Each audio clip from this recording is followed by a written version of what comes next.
Joining me right now, presidential historian Doug Weed and attorney Misty Morris, as well as former New York Congresswoman, Independent Women's Forum board member Nan Hayworth. Good to have all of you here. Doug, you know, the president says that Congress hasn't really done anything for the last 30 years. He's absolutely right on that front. When it comes to gun legislation, they're really asleep at the switch. Americans don't feel the way Congress does. Why aren't they doing anything? Yeah, it's interesting, Trish. Some people think that because it took Richard Nixon to open China, it might take Donald Trump. He's fearless, he's gutsy, to try to force Congress to come together and do something on gun laws that would make a difference. We'll see if that happens. Well, he's talking about it. I mean, it could, but, you know, in the meantime, you got the NRA, Nan, out there, you know, dangling all this money to these people that just want to get reelected. How do they separate that, you know, the threat of the NRA cutting off funding and, you know, disengaging them, et cetera, from what they need to do for the country that's right at this moment in time, given all that's happened? And again, I'm not saying that this is going to fix anything, but it seems to me that it's just that common sense kind of thing. The person with the kill list doesn't deserve access to a gun.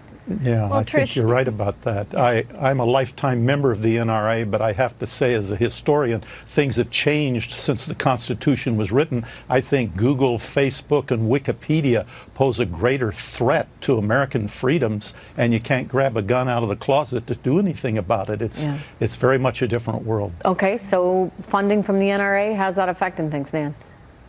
Well, look, the NRA is definitely a powerful lobby, but it's a powerful lobby, Trish, for a reason, because Americans take their Bill of Rights very seriously. And we have a challenge in terms of both First Amendment and Second Amendment rights when it comes to tackling this problem. And I agree completely with you that our goal clearly is to prevent criminals from from possessing weapons that can kill. Like, that should just be something that we all kind of say, yeah. That's right. You know, and the better background checks as well, like to make sure that the criminals don't get them. And the idea that you've got assault weapons out there as well.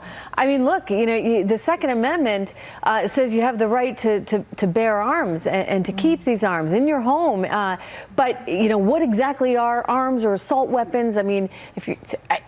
Well, you know, how do you, well, let me ask the lawyer here on the panel, how do you interpret this from, you know, we want to be true to our Constitution and our founding fathers, but, you know, obviously very different time. Absolutely. And I think that in the wake of this tragedy that we just saw, something needs to be done. So certainly these tighter restrictions, tighter background checks. Nobody wants to sit here in a political stalemate without any action being taken by Congress when you're talking about this terrible tragedy. Right. And unfortunately, I mean, people are saying, you know, there may not be the political will. How can there not be the political will? I mean, at what point will there be some political will? Right. Why isn't there that? Isn't the political will coming from the American people? And those numbers that you just showed, Trish, show that Americans want to be safer. They want to feel safer. They want stricter background checks, red flag laws, as you spoke about in your opening statement.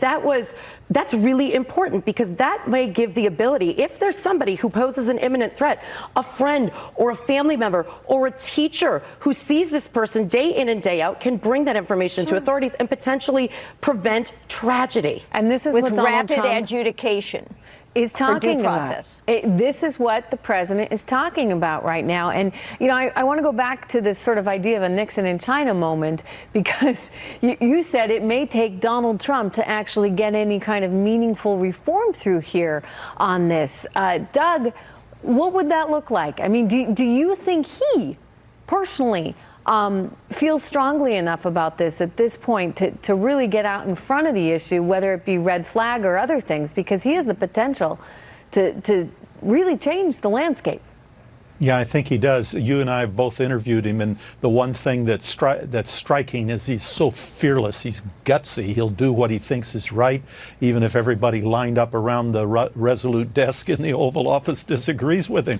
And this is the sort of thing I could see him possibly taking leadership. I mean, the Second Amendment was to protect us from tyranny, and principally the tyranny of our own government. But well, the Pentagon very true. is not and the James threat. Madison wrote about that in the Federalist Papers, right? The whole idea idea here was that if states had the ability to organize a militia that they could protect themselves against the federal government, I'm sure California would like to do that.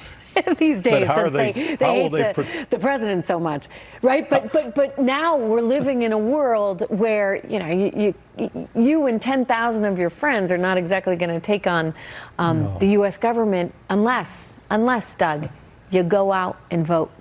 Right? I mean, if you ask me, that was the sending Donald Trump to the White House was the equivalent sort of Americans taking up arms and saying, I'm sick of it. I'm tired of the swamp. I want someone who can actually be a change agent and do what they think is right as opposed to what the lobbying money is telling them they should do. Doug. You're right. And I go back to the point that the Pentagon is not the enemy right now. It has been at times maybe, but me and my gun are not going to take on cruise missiles and Apache helicopters. At this point, the greatest threat, in my opinion, to American freedom is big tech, and that's got to be solved too. For sure. And Google and Facebook and the rest of them, that's another story and one we have been covering and we're going to continue to cover here on this show. I agree with you. They're a big problem, but we'll see what happens on this front. I think that the president feels strongly that there's got to be some changes, and red flag may be the way to go. Doug, Misty, Nan, thank you so much.